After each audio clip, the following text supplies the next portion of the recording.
Hello, Tungsten Miner here. Last time I left off, I was talking about getting started on the energy system for this base. So, I've been doing a little work on that and have a few things to talk about. First, I've added another energy cell here and another energy cell on top. This is the one that was there before. So that I have basically the same system I have back in my first home. Where the bulk of the energy gets stored in this resonant energy cell, which has a capacity for 80 million RF. And then there's kind of a little extra wiggle room here in this one, which stores 2 million RF. So things will fluctuate up and down 2 million RF. And this little device over here is going to turn off the rest of the engines and whatnot. Although this one works a little differently in that when the top battery gets to the low status, it's going to open the pipe, this pipe right here, so it allows energy to go through. And that's going to make it so that some things further down the line can detect that energy is being requested and start activating the rest of the system. When this battery gets all the way filled up, that will set off this high energy stored condition, which will close the gate. And the way this works is once the gate is open, it stays open until a condition happens that closes it. And once it's closed, it stays closed until a condition happens that opens it. So when this thing is topped off, the pipe is closed. And I can start using energy and drain this battery down. And so long as it doesn't get all the way to the bottom, that low energy stored condition never happens, and therefore we don't open it again, and it stays closed. But if we should dip into the reserves in this resonant energy cell down here, then this will come on, and it will open the gate, making it possible for things further down the line to detect, hey, there's energy being used beyond our little reservoir here. This, of course, is going up to the windmill, which is still up on the roof there, and this is going off to the engine room. The engine room contains 13 combustion engines from BuildCraft. The way these guys work is you drop a little bit of fuel over here, you drop in some water over here as coolant, and they start producing power. The amount of power is based upon what kind of fuel. So if you're burning raw crude oil, then it produces a lot less. If you're burning gasoline, it produces a lot more. In my case, I'm burning ethanol, which produces somewhere in the middle, so 40 RF per tick, not terrible. Having 13 of them, though, you get quite a lot of power that way. And in the process of burning the fuel, of course, it heats up. And so we can see the heat is climbing, climbing, climbing. Once it gets to 100 degrees C, it's going to start requiring coolant to keep cool. So long as there's coolant in the tank, there's no problem. If, however, the coolant runs out, it's going to start using up this water and requiring it to be replaced. So you can see it started dipping just into the top there. If it runs out, it's going to go into an overheated state and turn itself off.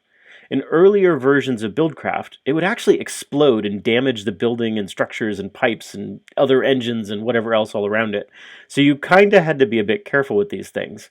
In this case, though, that's not what's going to happen. And I've got some water being piped in from a cistern in the basement that's going to keep all of these engines cool. One of the things I need to keep an eye on, though, is do I have enough throughput on the water production to keep all of them cool as they work along? So you can see this one here is still blue, which means it's not all the way warmed up and it's not at its peak efficiency. Other things to say, so this is a wooden kinesis pipe, which means it's a pipe that allows you to draw off power from some power source. Wooden kinesis pipe, right, this guy is just a regular wooden extraction pipe, which is just wood with glass in the middle, any kind of wood at all. And that gets you 8 of them, and then you add a little redstone to make it a kinesis pipe, and it is capable of drawing out 320 RF per tick from whatever source it happens to be connected to. Now, I know my engines aren't going to generate anywhere near that amount of power, so this is a good choice, right? Instead of an emerald pipe, which is a lot more expensive to make. The gate on here is an iron gate, and it's looking for the condition power requested. If it sees that condition, it's going to turn on a redstone signal, which satisfies the last condition for turning on the engine.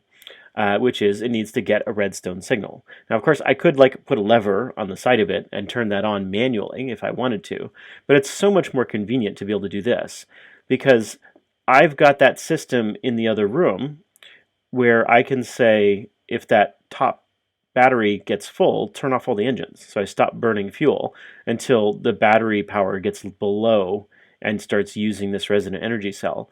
So if I'm not doing a lot around here, the windmill would be perfectly fine to keep that topped off. It's only when I start doing a lot of work that that's going to get down into this battery, and I'm going to want to turn those engines on. Exactly the same way that I've got a renewable but low throughput power source in my water wheels, and I've got a high throughput but consumable kind of power system in my nuclear reactor. If you haven't seen the videos, I actually go and talk through all of that in great detail. So go back a few videos and you can see how that system is set up. Okay, so I've got the gates to turn them on automatically. I've got my wooden kinesis pipes to grab the power. I've got the same golden kinesis pipes I use all over with the red tint, although it's getting dark and hard to see, which designates them as power production pipes that are going to power storage. And over on the back here, I've got a golden fluid pipe, which connects to some hardened fluid ducts. And there's actually a reason I switch piping systems, which is these golden pipes do pretty well at being really cheap to make and work really well and don't cause lag on servers and all sorts of good things. But they're really, really crappy at evenly distributing a small amount of fluid. And since I'm producing ethanol only a little at a time, I want it to get evenly distributed between all the engines, because it's quite possible that the engines will burn up all the fuel and be done. And then I'll want them all to get going again so that I can get a big burst of power throughput all at once. And these hardened fluid ducts are much, much better at evenly distributing all of the fluid, even if there's a tiny little bit. So right at the last minute, I switch to using fluid ducts instead of the golden fluid pipes.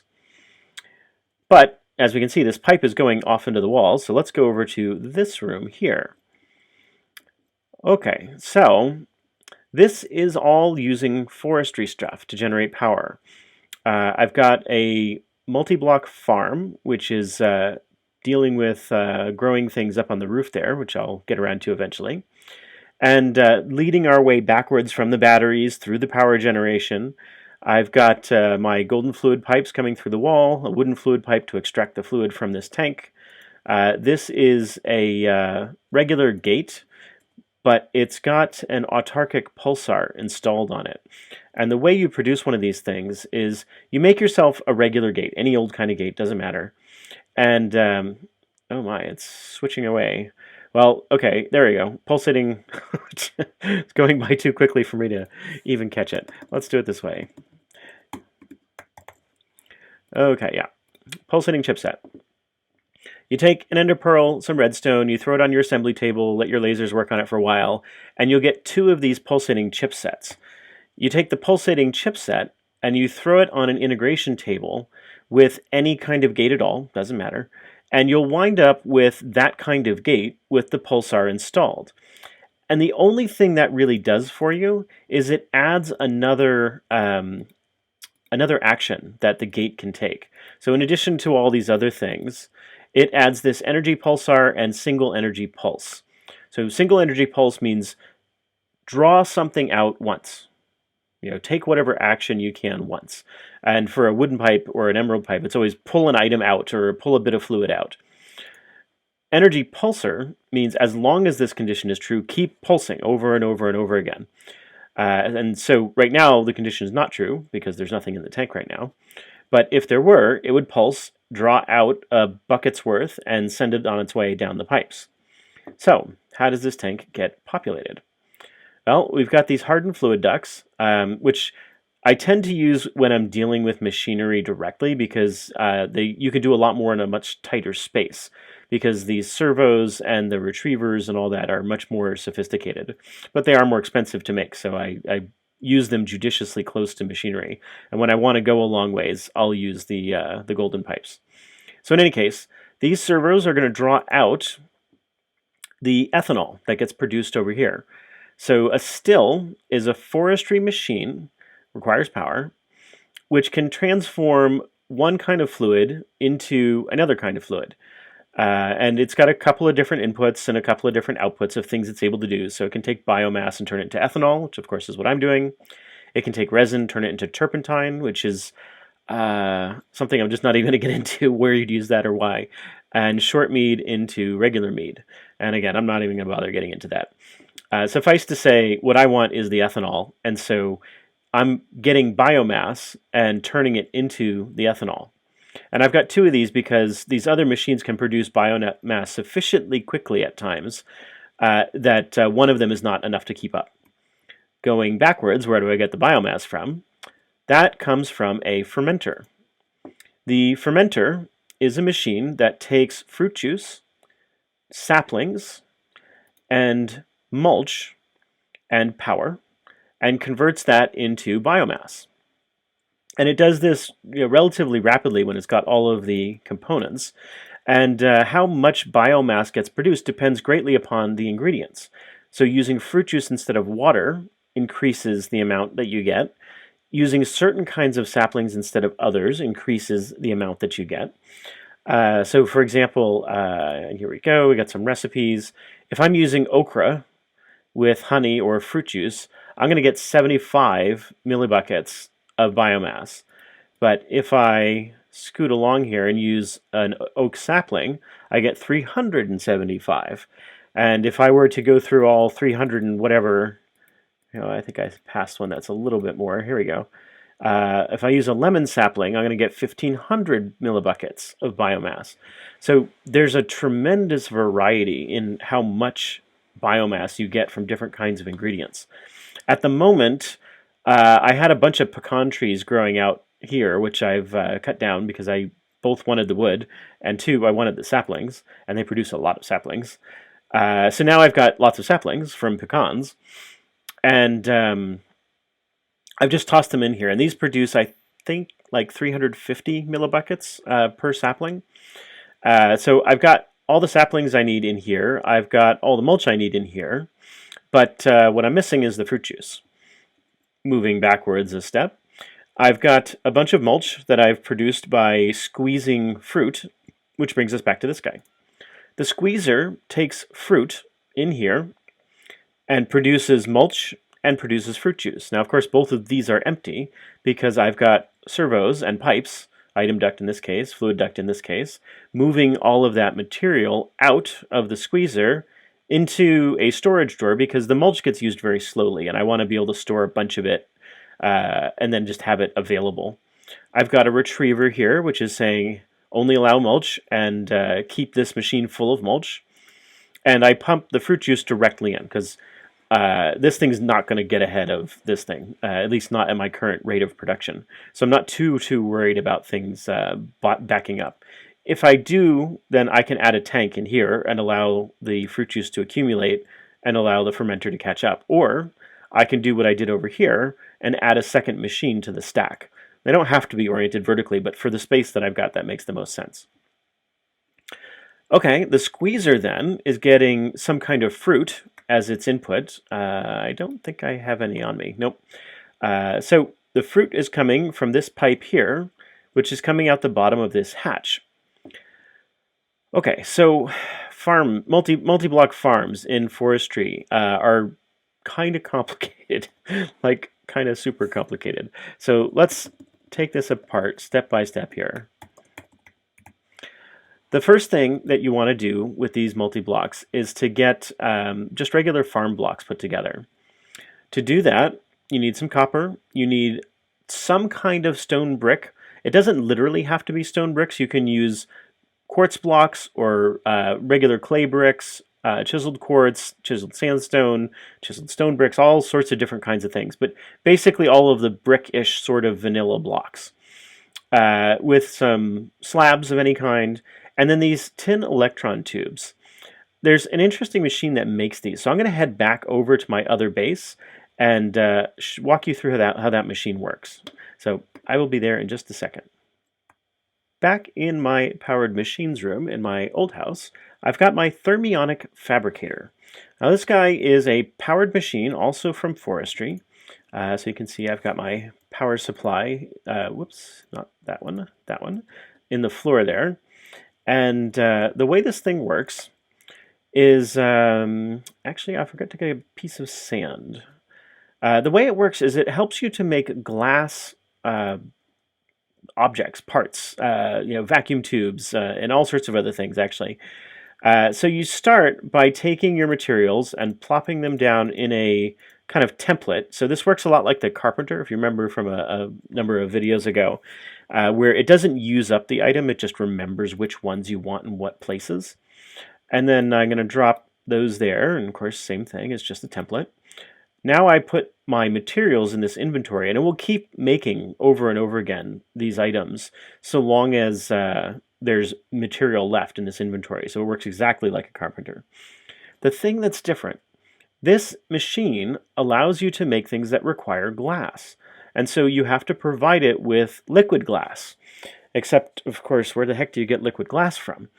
Well, it turns out you can melt sand to produce liquid glass. So you drop your sand up here, and when this gets up to temperature, and this is showing you where that temperature line has to get to, of course it's using power to do this, it melts the glass, using half of it apparently, and makes some copper tubes, because I had enough copper and enough redstone to make the copper tubes.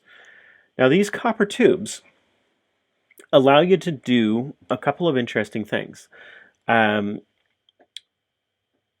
When you're using them to make, actually, let me grab another tool because that will make a lot more sense. Oh, where the devil did I put it? Oh, there it is. Okay, so you need a soldering iron. The recipe for this guy is using your carpenter with water, bronze, and some iron, and then it'll go through, make your soldering iron. You right-click the soldering iron when you're not pointing at anything in particular, and you get this GUI. You need to put a circuit here, so let's take a look at how those work. Oh, yeah, one of these guys. There's a couple of different kinds, anything from basic through intricate. The only thing that's different about them is how many tubes you can install on each one. So looking at a basic one, it's just one piece of tin with some redstone, gets you a basic one, and you can put one tube on that.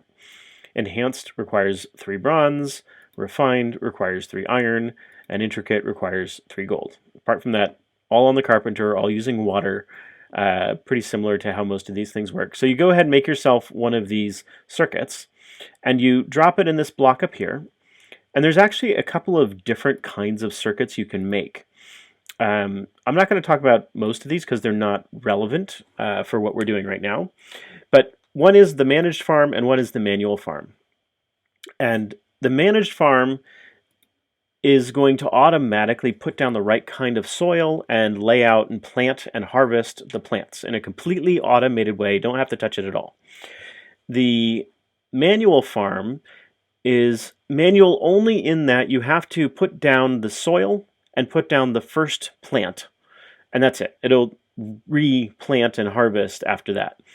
And so you can, if you've got what is it, the fanciest one, the intricate circuit board, you can put down what you want to have growing on each of the 4 sides of the farm, and I'll show what the 4 sides are a little bit later. If you only put down one, it's only going to control what happens on one side. So if you're doing a farm, you kind of want the intricate one, so you can put down a farm that has all the sides controlled. Okay, so that's the soldering iron. And I've already got my copper tubes, which actually didn't need any more copper tubes. So yeah, let's see here. Put those away. Yeah, so I'm going to head back over and we'll take a look at the farm itself. Here I am approaching the building from the sky. And you can see I've got a visitor, but you can also see I've got a farm. And the room down here is the base of the farm. So that block is 3 by 3 by 4 tall. So the fourth block is actually right in the ceiling there, which is all chiseled sandstone. And you can see the chiseled the smooth sandstone, right? Sorry, is right here, and it's level with that topmost block. So 3 by 3 by 4 of those farm blocks. You can take the farm blocks. In fact, you have to take some of the farm blocks and convert them into the working pieces of the farm. But I'll go talk about that in just a second. Up above, though, you plant whatever you want to plant because this is a manual farm. And the farm then has got the right kind of chip installed to know that what I want it to do is harvest the fruit from these trees. So these are all citrons, and as the trees mature, these green little dots here will slowly turn into yellow dots and become ripe citrons. And I've got some citron saplings here that are still growing, and I'm waiting for the trees to finish growing in. I'm probably going to harvest actually a couple of these trees to get the rest of the saplings I need to fill out the space, because what I want to have happen is to have as dense as possible a pack of these citron leaves, because that's where the fruit comes from. And that's what I really want, is the fruit. So yeah, there's a little bit of a decorative element. I took some of the same smooth sandstone, ran it through chisel, and then put that through my microblock saw to make these panels to kind of hold in the dirt. And of course, that reduces the farming area by a little bit, but I so much liked the effect of having that kind of planter border there. And then I just made some rhyolite cobblestone posts so that it looks like there's a kind of sensible sort of boundary that doesn't just change textures in a abrupt sort of way. But I really like the effect of this. So as I kind of fly out here, you can kind of get the sense of rooftop trees, which is a little strange, I guess, but it kind of works. This dirt here, actually, I put there because I was thinking of putting in a second windmill, trying to decide how much space I need for the farm and how much space I need for something else, and haven't quite worked out exactly what's going to go where yet. Okay, so coming downstairs, let's get back to this farm. Okay, so as I mentioned, the farm is a multi-block. So this is just a regular farm block right here. This is a farm control, and a farm control is just take your multi-block, or take the block, the normal farm block that you made, and combine it with a gold electron tube using the Thermionic Fabricator we just talked about, and some redstone, and that's going to get you a control block. All of these other blocks are basically built the same way. So I'm not going to go through all the recipes, but your hatch is made with a farm block and a trapdoor and some tin gears, I think. The farm valve, I forget. It's like a couple of tin gears and a bucket maybe, or I forget what. The gearbox is the same way. So all of these different pieces have a different function. The job of the hatch is to allow items to either enter or leave the multi-block itself. And so in this case, I'm obviously pumping something in, so that's a input hatch. And what I'm pumping in is this fertilizer. This is a forestry specific fertilizer. It works very much like bone meal, except it's the only thing that a multi-block farm accepts as fertilizer, and multi-block farms absolutely require fertilizer. It is not a matter of speeding up operations or something. It's a matter of it working at all. So you have to have this stuff. The way it's produced, fortunately, is pretty straightforward. You go find yourself some apatite, which is a crystal that just is out in the world. You go find it. It's got, there's apatite ore that grows wherever your stuff grows. And then you mix it with sand, and that gets you 6 fertilizer. If you want to, and you are clever enough to do so, you can get yourself a Silky Touch. Yeah, okay, these are all... Oh yeah, I thought so. It's showing me weird ores in my NEI for some reason or another. Anyway, if you go get yourself some apatite ore using a Silk Touch pickaxe and then run it through your pulverizer, you get 12 apatite per block, which is, let me tell you, a good deal more than you're going to get by just harvesting it regularly. It works when you harvest it the usual way, a lot like redstone, where you're going to get some number of apatite crystals, but definitely less than 12. It's also handy that you get sulfur some of the time. So that's what I did. I went and found some apatite, I ran it through my pulverizer, and I got a whole lot of this stuff. And then, having found that, I ran it through and combined it with sand and got 6 times the amount. So let me tell you, I've got a lot of this fertilizer hanging around and a lot more apatite crystals. And I've even got a whole stack of apatite ore that I haven't even used yet. So even though it uses up apatite as kind of the only fuel, it's easy enough to come by. The gearbox is where power comes in, so I'll take a walk downstairs and show you the piping that leads underneath the floors here. But this is where you're going to provide your RF power. The valve is where water comes in. So another thing that the multi-block farm requires is a steady supply of water, and this is where you'd have it come in. The hatch over here is an output hatch. Now, most of the blocks on the farm multi-block work equally well on any side, but the hatch is a little different. Items have to come in on the sides and go out on the top or bottom. So the farm itself looks like this. I've got a intricate circuit board where I've installed a bunch of copper tubes in a manual setting on my soldering iron so that I wind up with 4, in each direction being orchards.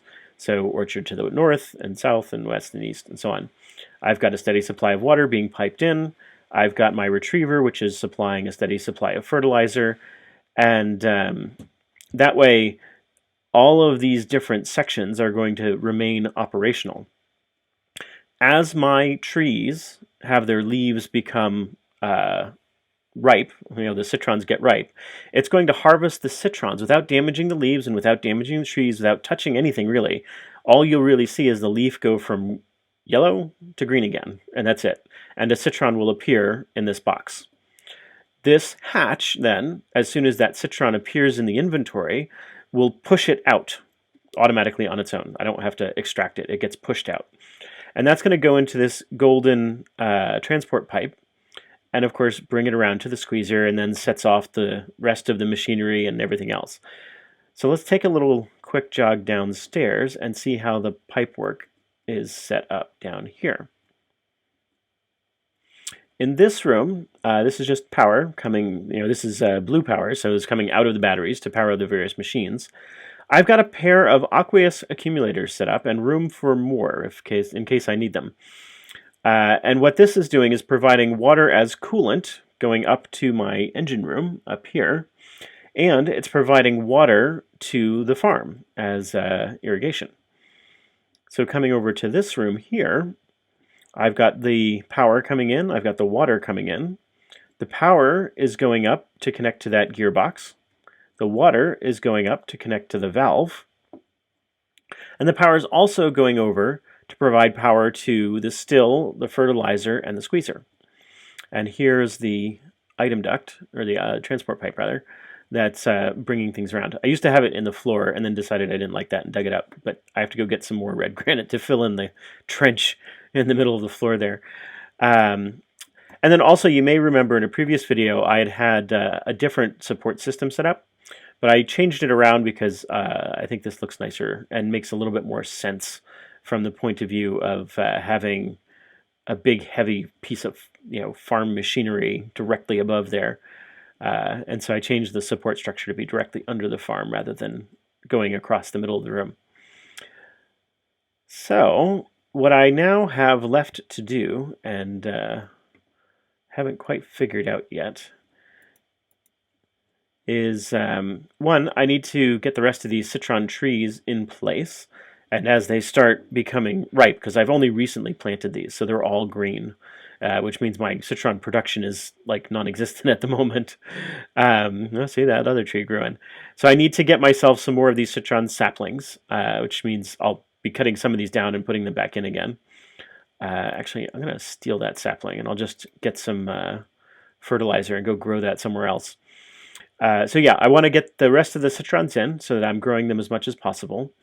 And I need a supply of saplings. And I still haven't figured out exactly where that's going to come from, because you remember the squeezer just needs fruit, and that's going to produce mulch and juice. Juice follows this pipe, mulch takes the longer way around and winds up here. And that's where you need the saplings. And there's certain saplings that are way, way, way better for fermenting than others. The best I've seen so far, I think, is the red maple, which produces 2,200 millibuckets of biomass per cycle. So that's terrific, first of all, but I got to find some way to produce those saplings on a large-ish scale.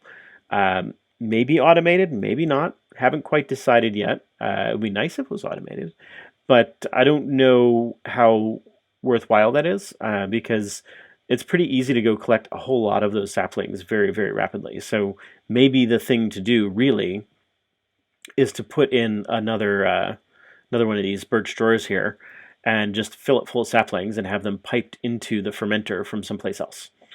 Like I said, haven't decided. Need to figure that out. Things are at a standstill at the moment, though, because my citrons are still growing in, so there's nothing to squeeze. And I've got my engines are probably stopped by now because they've mostly run out of fuel, except for that one, which is some reason got filled all the way to the top. But that should mean that I'm gaining a bit of battery power over here. Yeah, look at that. 9. Yeah, so that's definitely going up. And now we've got a full battery. We can see that the power is still coming in from the ceiling because I've still got the various farm machinery and whatnot running. But now this thing has gotten to its high energy stored and has closed itself off. And this thing is now full. This thing is also full, which is terrific. And if I go down here, I actually waited overnight before coming back and checking that out because I wanted to see how things are progressing here. So the farm is moving along decently well. I've used 9 pieces of fertilizer overnight, which is not too bad at all. I've produced quite a lot of citrons, and these are the ones that are backed up because we can see this pipe with the fruit juice in it is got a full reservoir, it's got a full tank, it's got a full tank of biomass. When I came back this morning, the chest up here was empty, so all of the pecan saplings had been used up. And so now I've dumped in what I've got for the red maple saplings, and they're producing lots and lots of biomass. The biomass pipe is now completely filled up. The still is completely filled up, and it's progressing, turning that into ethanol as quickly as it can, which is still not terribly fast.